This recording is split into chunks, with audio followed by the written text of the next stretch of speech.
Hey guys, it's Miss Edwards. Today I'm going to show you guys a really cool thing that I actually just learned how to do a while ago. I'm going to do something called a tea painting today. So with a tea painting, what you do is you actually steep tea to create values and hues that you're going to use on your paintings. This is one of the first times I've really done a tea painting before. I've used tea to alter my canvas color, but I've never used it to like paint. So let's get started on this. Okay, so the first thing you see that I'm doing is I have this board that already has a painting on top of it. And this painting is a still life painting that I started forever ago, and I'm probably not going to finish, but I'm just going to go ahead and peel this thing off, and there it goes. It's on a piece of fabric canvas, so no worries about that. It'll store forever. I'm going to go ahead and grab a piece of watercolor paper. All of you guys were given paper at school, so you should have this. If not, it's really inexpensive. You can buy a pack of it at Walmart. You can even get really cheap stuff at like Dollar General if you want to. And this is the tea I'm using. I'm just using really cheap Lipton tea. I'm going to use 2 bags for now. I actually end up using like 5 later because I didn't do the right kind of math. First thing I'm doing is taping down my piece of watercolor paper because it will expand. The washi tape I was using was garbage, so cut that out of there. I'm going to go ahead and just use regular blue painter's tape instead. And get my edges. I try to keep my edges super duper clean, but you can see that I actually fudge up one of my edges toward the end on the right side. I totally ripped my tape too quickly, but I refused to waste material, so I just like made a new edge. I try to make it even all the way around, about 1/4 of an inch.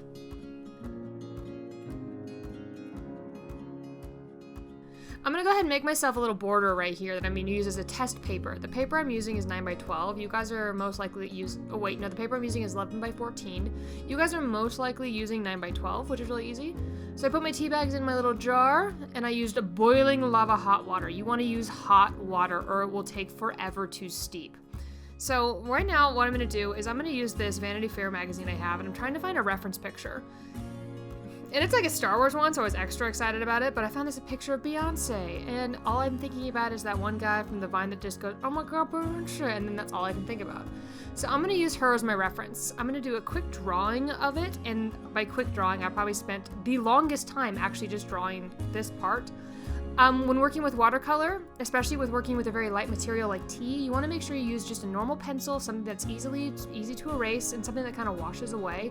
I'm using just a plain old number 2 pencil, regular eraser. I am mapping out my image. I am not making a portrait of Beyonce. I'm just using her as a reference. I don't think I'm allowed to paint Beyonce. She's just too perfect. But I'm using her as a great reference. She's got really, really nicely structured facial features, and I kind of just turned her into one of those random little Instagram girls where they always have like the same little pouty face. Very uninteresting, but still fun to draw, and it's good to learn how to draw faces like that. You start adding more emotion later on when you learn how to draw faces a bit better. But for now, I'm just using her as practice. You guys should also use magazines for reference. It's excellent, and you get stuff done quicker than just spending too much time on the internet. I'm drawing her hands, and I draw them a little bit too small, I remember from the end. But I really liked how her hand was going over the top of her forehead, and how she's kind of doing the Nefertiti thing. If any of you guys know what I'm talking about, I will put up an image of what I'm talking about. But she's kind of doing that thing, and I actually think that she's played that character a few times in different photo shoots because she just has like that really, really, really precise eyebrow that looks really nice on her. Okay, so I'm almost done. I'm trying to talk through this. Again, sketching what I see. This is a more advanced project, so if my junior hires end up seeing this, don't worry guys, you're not supposed to do anything near this. I'm going to do a different video to show you how to start with really little basics. Okay, I'm almost done. I'm almost done with the drawing part. Yes, erase it. Erase your, erase any guidelines you no longer need. And I'm just sort of like hashing it all out. Okay, I'm going to move Beyonce. Goodbye, Beyonce. And now I'm going to start actually painting. So my tea has been steeping for a while, and I'm going to start testing it. Ooh, I found out that you guys can get these little palettes for like $1. You'll get 5 of them at Dollar General. So if you need them, get with a buddy, 50 cents each, you'll have a few. I go through a lot of these. They get to the point where they get stained. And if you guys are really desperate for one of these, make sure you email me. I will let you take one home to borrow, but I will want it back. So my tea isn't getting super dark. So what I'm doing is I'm leaving a bag inside one of the wells. Oh, ooh, what I'm doing right now, this is called washing. So I'm using my very large brush. You guys aren't gonna have one of these large brushes unless you already have one at home, but I just wanted to get the tone down there first. So I just used my giant brush, and I did this really haphazardly. I just painted all over it. Painted over my lines, painted over all that stuff. checking my tea again. My water is getting cold, so it stopped steeping. I wanted to zoom out because now I'm doing a actual wash on top of the page. You can see I removed one side of the blue tape because I wanted my paper to expand. I didn't think this paper was going to expand as much as it did, but it kind of did. So now I'm breaking all my rules and touching wet paper. Not a good thing to do. Oh, look, I have more tea. So I have this red raspberry hibiscus tea that I thought was going to turn pink, and it didn't, and I was filled with rage. I walked away. Wow, I was gone for like 20 whole seconds. Oh, and I left again. Oh boy.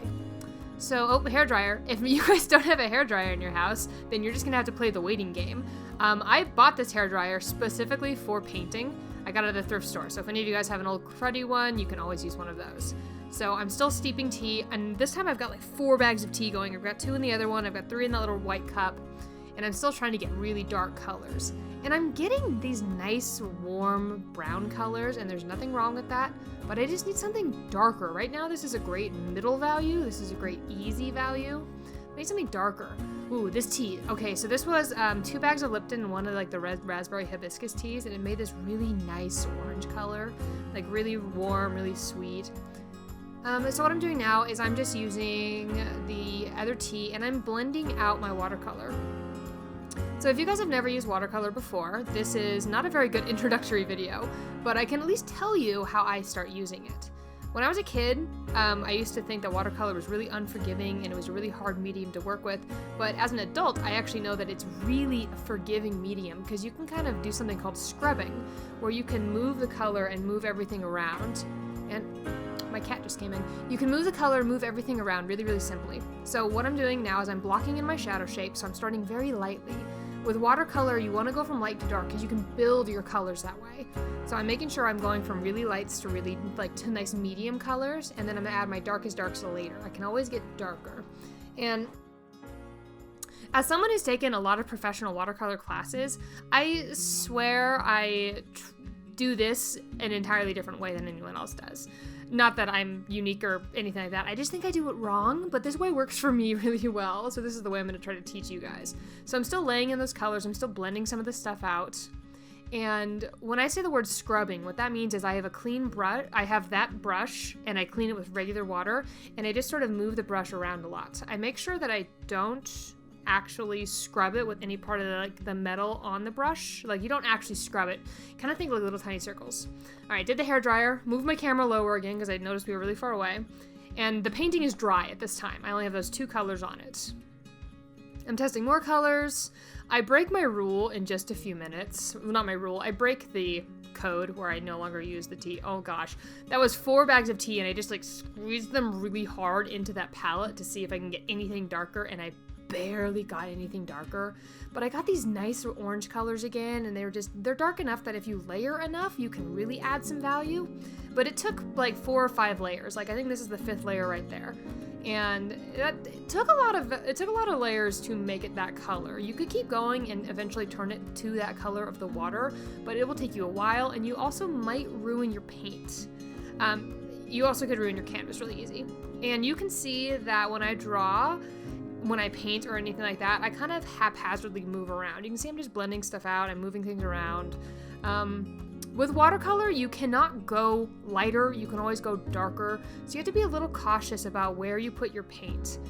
You can see I kind of lose a lot of my that caution later on in the painting, but I keep going back to blending and just trying to make it darker because I wanted this painting, I wanted the woman to be much darker skinned, but I could not get my tea dark enough, so I couldn't do it. I tried so hard, so I had to make her like Kardashian-esque, which is infuriating by itself because I'm not the biggest fan.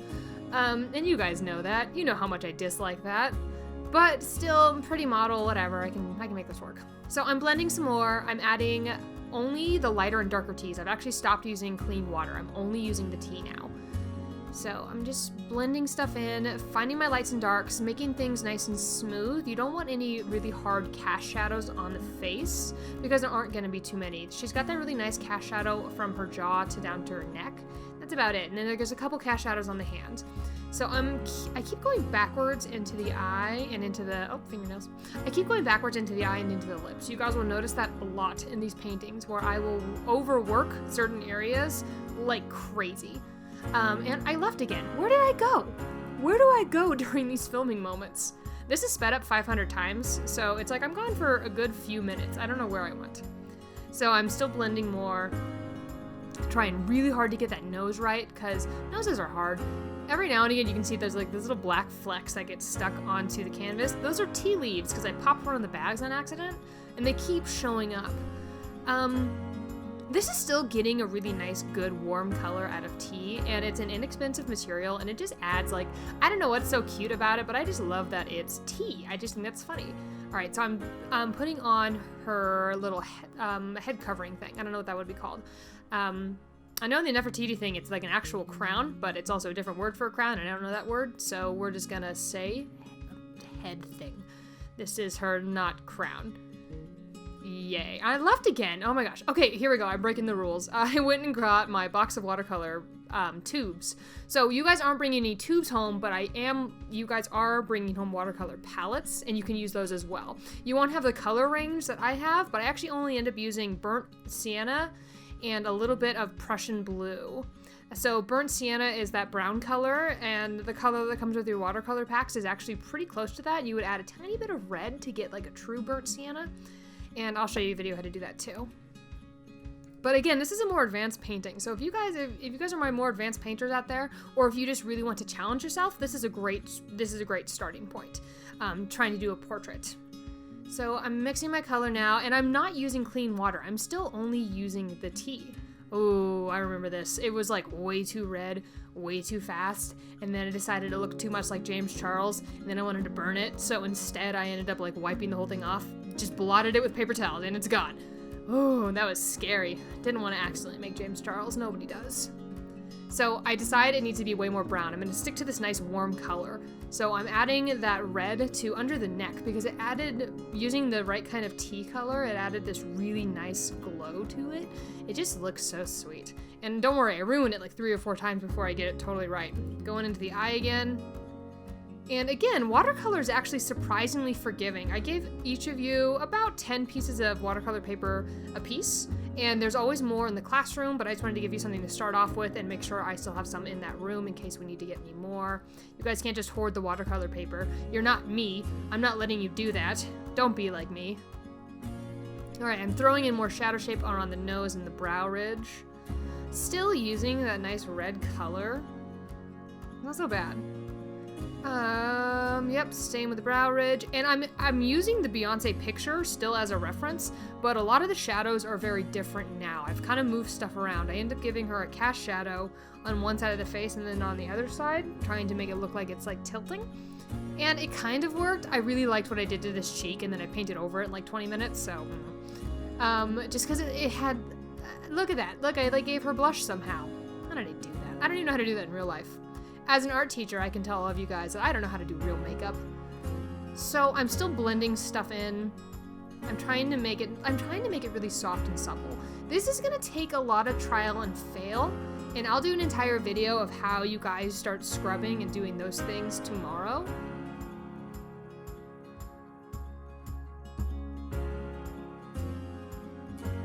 What I wanted was I needed to make a darker tone because her nose isn't the right shape yet.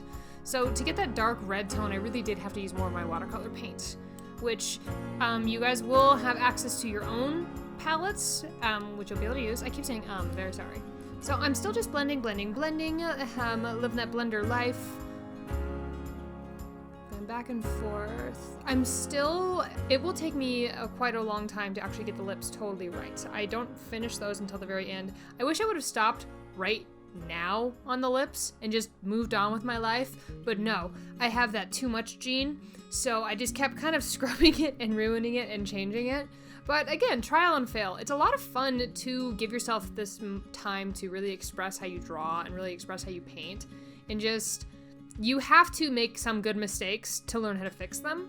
This is also one of the first times I've done a painting like this from beginning to end in a day. The whole painting only took me about an hour and a half, which is crazy because the video is still going to be like 25 minutes long. I had to leave a lot, but I'm just, again, using toilet paper, tissue paper, whatever you guys have. Ooh, I accidentally just put in pure pigment on, total mistake of my part. So I'm really quickly trying to scrub that out with more water. It was still liquidy, so I got to do that. I'm adding more red to the cast shadow on the wrist now. And this whole process, even though I have quite a few palettes filled with water or filled with tea, I only ended up using 2 different color variations. I just used the burnt sienna and a little bit of Prussian blue. You'll see the blue later. There's actually an unfortunate thing where I skipped filming on the blue. I think my camera broke. But I'm still drawing in the hands, painting and everything. It's hard to talk for 20 minutes. You guys have to deal with this all the time. Oh my gosh. My dog's trying to... Oh. My dog's trying to get into my tour. Still just throwing in shadow shapes. You can see that the left arm is actually way, way lighter than the right arm. And I don't fix that, by the way. I just sort of like power through it, which was a mistake. Still painting, and I'm doing a big no-no right here. You should not have your palette on your canvas because it's so easy to spill. And you actually see throughout the painting that I do drop a lot of paint on here, and I kind of drip and dribble and do all this stuff. Back to the lips. I go back to the lips so many times. So just throwing those down. Oh my gosh. I keep ruining them. It goes from Kim Kardashian to like RuPaul, and I'm like, oh no. I do love RuPaul though, so I guess it's not the worst thing. And I leave again. I keep leaving. You can see my shadow. I'm like standing there contemplating. I'm on the phone. I'm definitely on the phone. Oh no. I use black. I used a tiny, tiny bit of black because I was not getting the right kind of dark in it.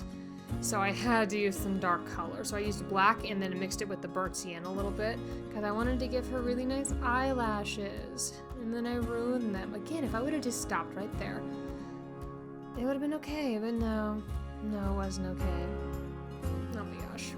So I'm doing my own little like makeup-y eyeshadow stuff right here. I'm using that same dark brown I used on her eye line, and I'm just blending it out. So I'm just using tea. I'm not using any clean water yet. I think I used clean water at the very, very end. Hair dryer again. You want to make sure your watercolor is totally dry before you try layering on top of it again, because if it's not, it will bleed and ruin itself. And by that I mean you ruin it, but you know, you can blame something other than yourself, because how dare it be you. I did this 2 or 3 more times where I paint in the lips and then I end up scrubbing too hard, so I end up moving too much pigment around. And again, if I would have just stopped right there, they would have been okay looking. When we get to the end product is actually really nice looking, but it would have been nicer if I would have sticked with like more red lips. Alright, still going strong. So this is the under part of the lip line that is actually really hard because this is a different plane change. You have quite a lot of muscle in your face, and if you get those wrong and you paint them wrong, it immediately changes the way your facial structure looks. So it can go from being pouty to being like, oh, she's not okay. A little bit uncanny valley. So the uncanny valley is when you're like looking at a fake, looking at a robot that's supposed to look like a person, but it just doesn't look exactly like a person, so it makes you feel uneasy.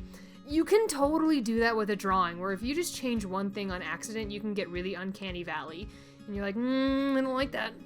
So I'm changing her entire facial features, if you guys can see that. Just by moving that little jaw and clipping it inward, I gave her a much more narrow face. The woman that I ended up painting is very un-Beyonce-like, because this woman has a really heart-shaped face, where it literally looks like it can be like a heart, like especially where her hands are. Beyonce has more of a really nice angular face. Okay, here we go. I'm starting to throw in more cast shadow. I'm using some of that dark brown color again that I used on the eye on the neck now. Going back into the eye, better color it. I really wanted her to still have brown eyes though, because I just think brown eyes are so darn pretty. So throwing those in there, and I leave again. I left again.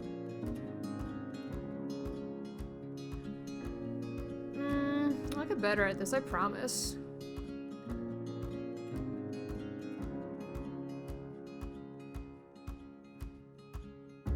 Okay, this is where I start accidenting up my lips a lot. You can see that I've just filled in the space in the middle where they're supposed to be teeth. I do fix that, but I was doing that just so I can get this undershadow right. Still couldn't get it right. Still can't do it right. Still struggling in something I went to school for.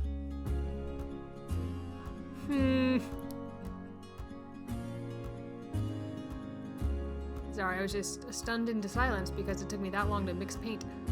Okay, there's just pure black.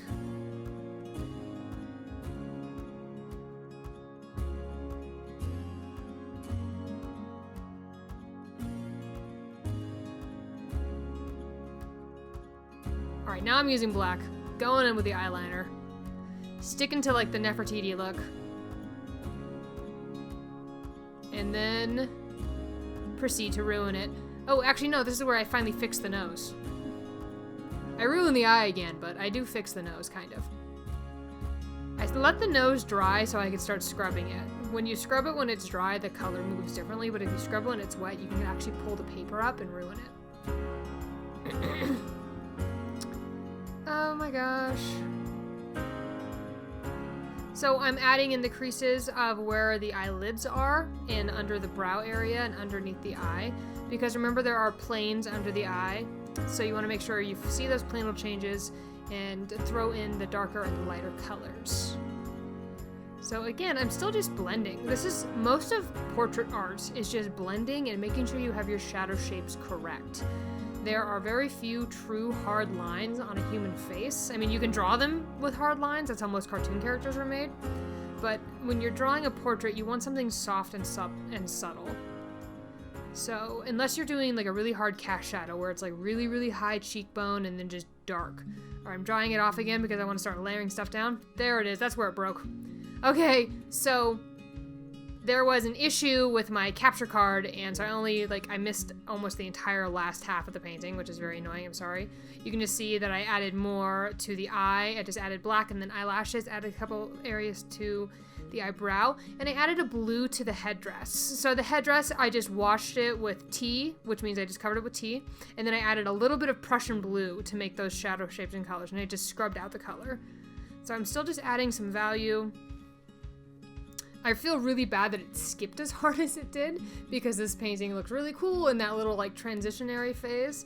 I finally have the lips almost to where I like them, but I still have to add a little bit more.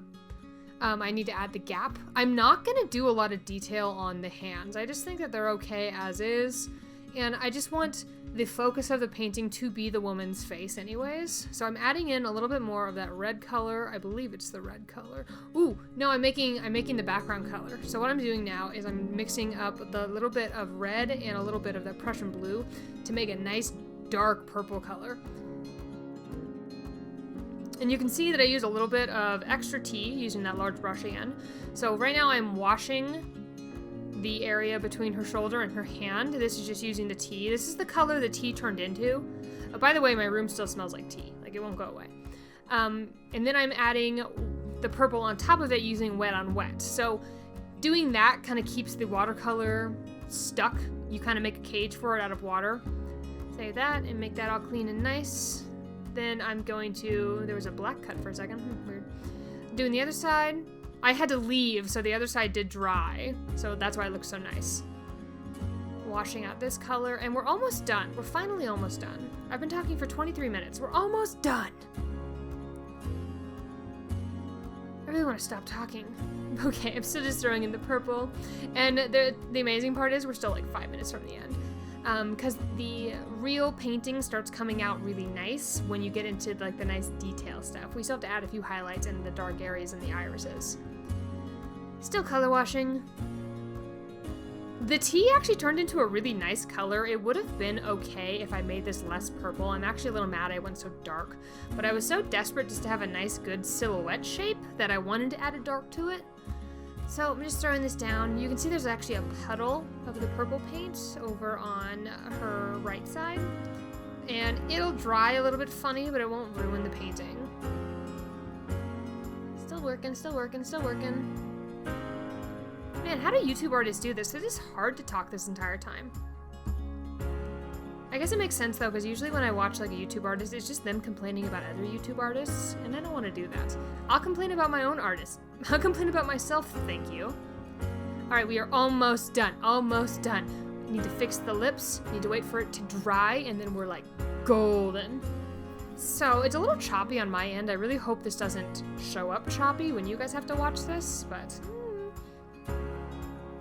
Okay, I'm finally fixing the mouth. I have to give her the pout, because if I didn't and I kept her lips like that, she would look like a Bratz doll. And I don't like those things. They got weird faces and weird feet. Just weird everything. I don't like him. So I just held the hairdryer like on her face. So now she's doing karaoke. Almost there. Almost there. Almost there. Okay, what I'm doing now is I'm actually adding black around the area that would be her teeth. Because I don't want to have, like, the teeth be in there. I don't want them to be white, because they wouldn't be white since you're, like, in here. So what I'm doing is I did that, and then I scrubbed the black away and added a little bit of a darker area to the corner of her mouth. She's giving that little hint of a lighter area inside of her mouth. So it's like, oh, those are her teeth. That makes sense. So now what I'm doing is I'm testing my colors again. I need to create a cast shadow. There is a cast shadow missing, and I believe it stays missing. Oh, no, it didn't. Cool. So, painting in the cast shadow, there it is. I wanted to have a little bit more darkness there. It needed to have a little bit more value. So, adding that immediately gave it more 3 dimensions. So, I'm just throwing in color. I'm scrubbing the edges to make them soft. Just putting it all together.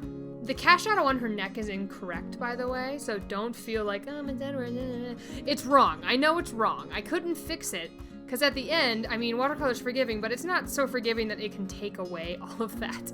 If any of you guys have acrylic paint at home, you can actually correct those mistakes with paint on top of it.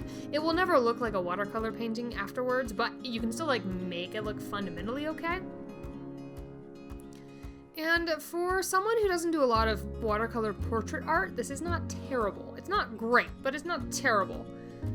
So I'm just throwing in, I'm using a white gel pen to throw in the last few highlights. And what I do here is with the white gel pen, it's actually water soluble, so I use it with plain, clean water to blend some of this stuff out. Because when her whole face is kind of muted, I don't want to have like that bright white, because there's nothing liquidy on her face. You guys have a sheen to your faces because you have oil and stuff on your skin, but it's not going to be like that color. You can see that I went in there and I dried it up a little bit, and I got clean water again and I scrubbed it. Because then I decided it would be way easier just to scrub the paint away until I get to the lightest color my watercolor paper can be, which is almost white, and then I added a little bit more of a highlight, and then I added more water on top of it. So I'm almost there. I think all I have left is I'm going to cut it out. There was one little sharp edge I had to fix. Yeah, what I have to do next is I'm cutting it out. I left again. I keep leaving.